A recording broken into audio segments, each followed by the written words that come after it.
Жақсы. Енді осы бойынша Әнет бабаның айтқан өсиеттері бойынша мен сендерге жалған, ақиқат деген сұрақтар қоятын боламын. Мен айтып отырамын, сендер жалған немесе ақиқат екенін айтып отырасыңдар. Мысалы, қараймыз қазір. Ұйқы арсыз, ақиқат па жалған ба? Ақиқат, жақсы. Күлкі даусыз. Жақсы. Нақақ жақсы. Бала қадірсіз. Жан тәтті? Ақиқат. Несібе ғайып. Ақиқат. Жақсы. Денсаулық қадірсіз? Ақиқат. Жақсы. Жүрек күшті? Ажал арсыз? Жан күшті? Жақсы. Жүрек күшті? Ақиқат. Яғни бұл Әнет бабаның бізге айтып кеткен өсиеттерінің ішіндегі жалған ақиқат екенін ажыраттық. Енді осы Әнет бабаның нақыл сөздеріне сәйкес біз топқа бүктелетін боламыз. Мына жерден аламыз бір-бірден. Топқа топтасатын боламыз.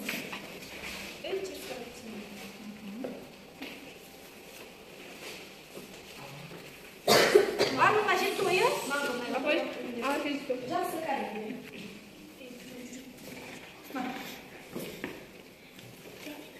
Жақсы. Енді балалар, қазір сендердің қолдарында қандай суреттер тұр? Менде ақыл адамға берілген мынау ақыл, иә. Сосын тіл, сосын не тұр? Жүрек, иә. Бұл Әнет бабаға біздің сабағымызға қандай қатысы бар? Бөлгеміз. Жақсы. Ақыл, жүрек, тілдің қандай қатысы бар? олардың күшті. Дұрыс айтасыңдар. Әнет бабаның айтқан несі? Иә, ең күшті нәрселері бұл не деді? Ақыл, жүрек, тіл күшті деді. Жақсы. Ақыл тобы мына жерге, ақыл дегенді алғандар мына жаққа. Жүректі алғандар ана жаққа. Тілді алғандар мына үшінші топқа. Жүрек. Балалар, бүгінгі біздің тақырыбымыз Әнет баба не арсыз, не ғайып, не даусыз. Оқу мақсаты, оқу бағдарламасына сәйкес оқу мақсаты шығармадағы, яғни осы Әнет бабаның не арсыз, не ғайып, не даусыз шығармасындағы ұрпақтар сабақтастығы көрінісін заманауи тұрғыда салыстырып, жаңашылдығына баға беру. Яғни біз бүгін осы шешендік сөзді салыстырып, жаңашылдығына баға беретін боламыз. Әнет бабаның айтқан өсиет сөздері бесінеден сұрақсыз шығайын. Үш ғайып, үш күшті, не даусыз, не қадірсіз екеніне. Жақсы, бізге мына топтан үш қадірсіз деп нені айтты бізге Әнет баба? Жүрек қадірсіз, денсаулық қадірсіз, әйел қадірсіз. Жақсы, дұрыс па балалар? Жақсы. Ал үш күшті, қандай күштіні айтты бізге? Айта ғой. Ақыл күшті, жүрек күшті, тіл күшті. Жақсы, өте жақсы. Ал сіздерде не ғайып деді? Қандай? Не ғайып? Ажал ғайып, несібе ғайып, және қонақ. Жақсы, ажал ғайып, несібе ғайып, қонақ ғайып. Жақсы, керемет. Енді балалар, сендердің осы Әнет бабаның айтқан қадірсіз деді, иә? Үш қадірсізді айтты. Жүректі қадірсіз, кәрілік қадірсіз, денсаулық қадірсіз деді. Осыған сендердің көзқарастарың қандай? Жақсы, Әбілнасыр. Көзқарасым олар барлығы шындық. Себебі қазіргі кезде көптеген кадрлерге қадір көрсетіп, кішкеналар құрмет көрсетпейді, олар қадірсіз өмір сүреді. Сәйкес, мынандай тапсырма орындайтын боламыз, топпен жұмыс жасаймыз. Яғни Әнет бабаның не арсыз, не ғайып, не даусыз шығармасындағы көтерілген мәселені, әлеуметтік мәселені жазамыз. Осы мына жерге жазған әлеуметтік мәселе бүгінгі қоғамдағы көрінісін жазамыз. Одан кейін жаңашылдығына өз ойларыңды білдіресіңдер. Яғни дескрипторы қандай? Дескрипторы әдеби шығармадағы көтерілген әлеуметтік қоғамдық мәселені анықтайды, мәселені бүгінгі күнмен байланыстырады, жаңашылдығына өз көзқарасын білдіреді. Тапсырма түсінікті ма? Егер түсінікті болса, алдарыңдағы леп белгісін көтересіңдер, сұрақтарың болса, сұрақ белгісін көтересіңдер. Түсінікті ма тапсырма барлығыңызға? Жақсы, барлығына тапсырма түсінікті екен, қазір топтық жұмыс жасайтын боламыз. Берілген тапсырма бойынша. Балалар, сендерді бүгін мен жүрек шүйірткілері арқылы бағалайтын боламын. Сендер кім өте керемет пікір айтады, кім сабаққа жақсы белсенді қатысады, мынандай жүрек шүйірткілерді сыйға тартатын боламын. Түсінікті ғой? Бұл Әнет бабаның айтқан үш күштінің бірі. Жақсы ма? Ал жұмыс жасаймыз.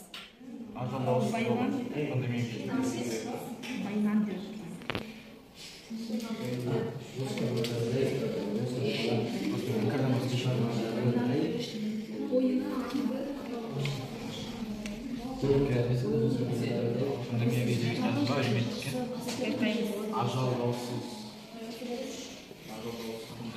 zamanda da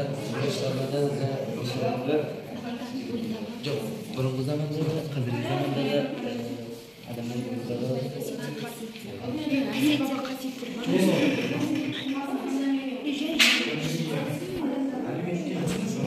bu zamanda burungi zamanda da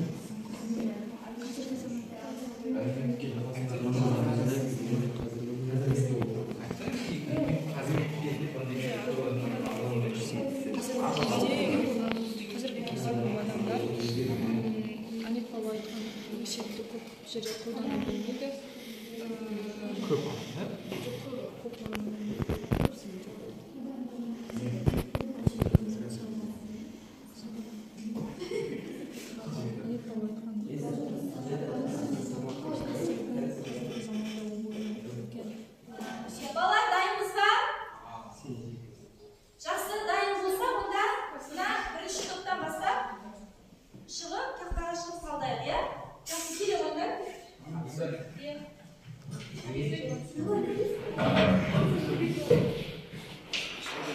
ысырапшылдық және де тамақтарды обалды қылу болып саналады.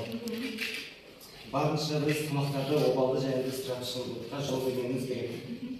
Себебі ол Әнет бабаның айтып кеткен 3 жаман нәрсенің бірі. Жақсы, келесі, екіншісі. Жаңашылдығына өз ойыңызды білдірдіңіз. Бұл жерде Әнет бабаның айтқан өсиеттері қазіргі таңда да орын алуда. Мысалы, жастар арасында бұндай өсиеттердің қолданылуы көбінесе жаман жақтарынан көрсетеді. Оны негізінен бұрыннан қолға алғанда қазіргі кезде қоғамымызға бұндай жаманшылықтар орын алмаушы еді. Жақсы. Сондықтан да жастар өз қолына алуды ұйғармады. Жақсы. Бүгінгі қоғамдағы Қазір ысырапшылдық дегеніміз жастарда көп кездесетін нәрсе.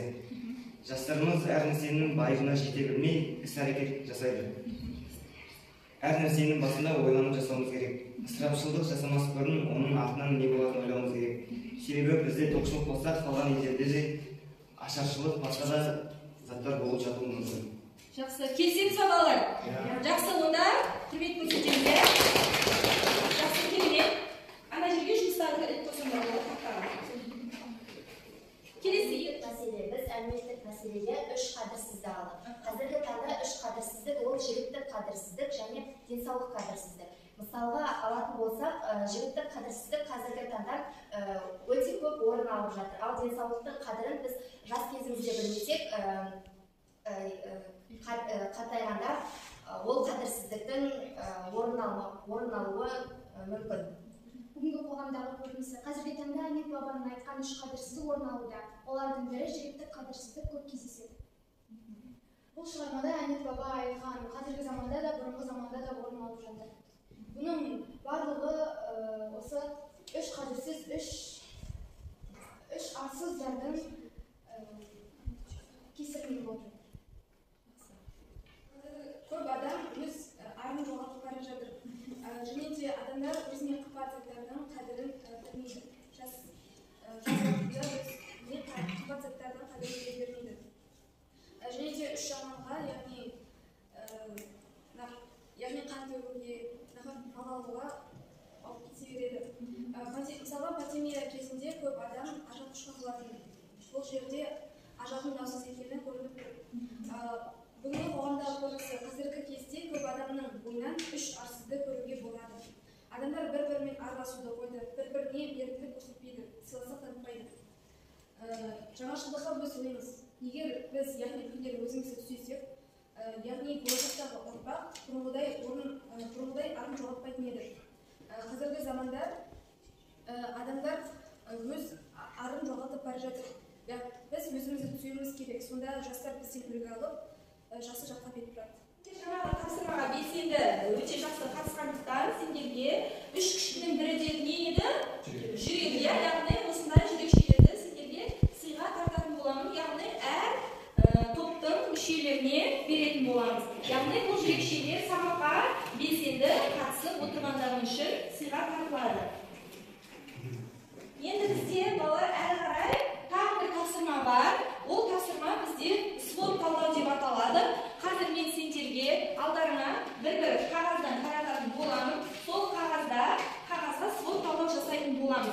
қазір мен келесі тапсырманы түсініп алайық, қараймыз балалар. Тапсырманы түсініп алайық. Не ғайып, не арсыз, не даусыз шығармасы бойынша күшті түсін анықтайсыздар. Осы шығарма бойынша күшті түсін жазамыз. Одан кейін қазіргі уақытта сендер нені әлсіз деп санайсыңдар? Жалпы өз ойларыңша не әлсіз? Соны мына әлсізге жазасыңдар. Қандай қауіптер бар? Түсінікті ма? Қазіргі кезде қандай қауіптен біз бас тартуымыз керек? Соны мына жерге жазасыңдар. Ал мүмкіндіктер, осы шығарма бойынша қандай мүмкіндіктерге қол жеткізе аламыз? Соны мүмкіндіктерге жазатын боламыз. Түсінікті ғой?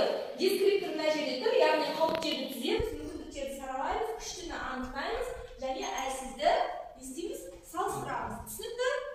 Жақсы жұмыс жасайтын боламыз. Мәселе осы шығармадағы ең күшті нәрсені, яғни Әнет баба айтқан ең күштіні не деп санайсыңдар, соны жазасыңдар. Әлсіз тұсына Әнет баба сияқты секілді сендер, мысалы Әнет баба ғайып, даусыз, арсыз деп айтты ғой. Сендер осы заманда нені әлсіз деп ойлайсыңдар, соны жазуларың керексіңдер. Нені әлсіз деп ойлайсыңдар. Әр топтан жаңағы тапсырма бойынша, мына тапсырма бойынша бір оқушы сөйлесін. Қазір бірінші бізде күшті тұсын кім айтады? Жақсы Іңкәр айта ғой.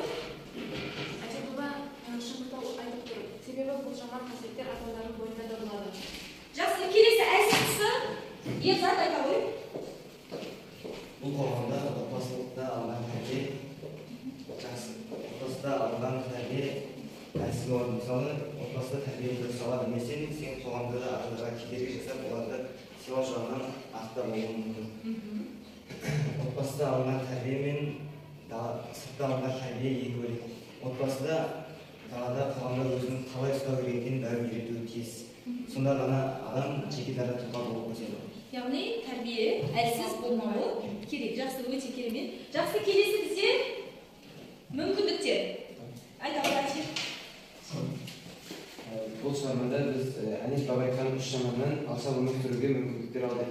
Жақсыдан үйрен, жаманнан жирен демекші, осы Әнет бабаның үш күштісімен өмір сүріп, үш жаманнан алшақ өмір сүруіміз керек. Өте жақсы, керемет. Өте жақсы. Жақсы, қауіптер. Жақсы, Іңкәр қауіптерді. Қазіргі таңдағы қауіптер, егер де біз Әнет баба айтылған үш қасиеттермен, жаман қасиеттермен өмір сүретін болсақ, біз өзіміздің адамдылық қасиеттерімізді жоғалтамыз. Жақсы, өте жақсы. Яғни қауіптерден де біз Аллах болуымыз керек. Рефлексия үш көмекші деп аталады. Яғни басым арқылы не ойладым, қолым арқылы не жасадым, жүрегім арқылы не сезіндім. Басым арқылы мен қазіргі қоғамдағы қандай мәселелерді бақылауға болатыны жайлы ойландым. Ал қолым арқылы топпен бірігіп жұмыс істедім. Ал жүрегім арқылы Әнет баба өсиеттерін сезіндім. Жақсы, өте керемет.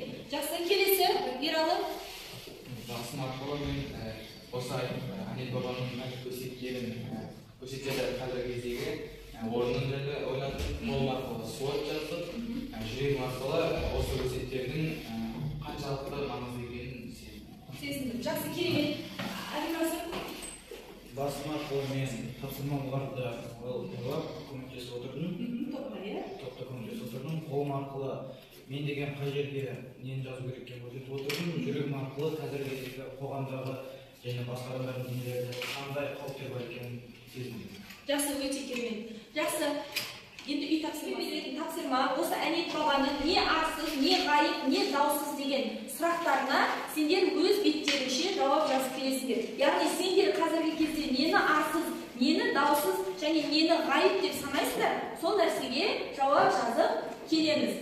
Жақсы, енді бүгінгі сабақты бағалау бойынша кімге мынандай жүрекшелер көп, санын айтайық. Мысалы, Ерзат, сенде неше жүрекше? Үшеу сенде? Біреу сенде? Біреу, жақсы. Үшеу. Сенде аял? Біреу. Жақсы, екеу. Сендерде? Екеу. Сенде? Біреу, иә, жақсы. Ералға бермей болмасақ. Енді балалар, қазір осы жүрекшелердің негізінде, бағанағы топпен жасаған жұмыстардың негізінде бағалауды күнделікті қосымшасына қоятын боламын. Сабаққа қатысқандарға